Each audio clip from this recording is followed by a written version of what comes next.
baay'een keenya yeroo baay'ee imeelii banannee feesbuukii banannee imeelii garaagaraa banannee garuu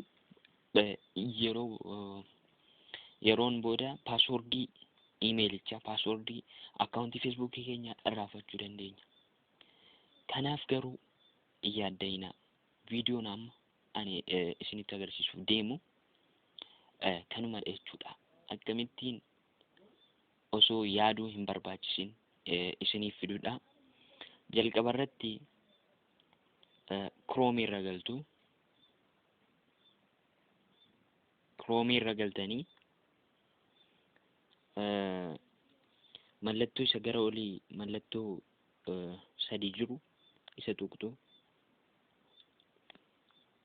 Isa booda waa baay'ee isiniif fida. New tab, new incognito tab, bookmarks, waan jedhu history, waan jedhu isiniif fida. Isin settings tuqxu.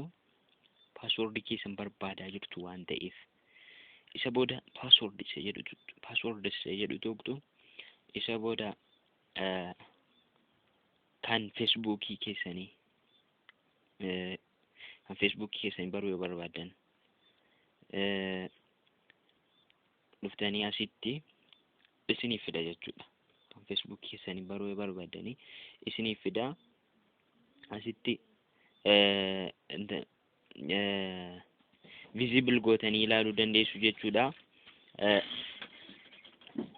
Isa booda visible gootanii password patternii yoo qabaattan patternii isin gaafachuu danda'a. Visible gootanii ilaaluu dandeessu. Passwordii imeelii keessanii barbaaddu yoo ta'e immoo accounts google.com jedhee isiniif fida. Isa booda isa tuqxu.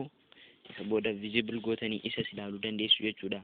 Akkasuma kan passwordii Facebook keessanii irraanfattanitti yoo ta'e kan imeeliis yoo ta'e akkasiin argachuu dandeessu jechuudha. Viidiyoon koo har'aa kanumadha. Waan na waliin turtaniif guddaa galatoomna.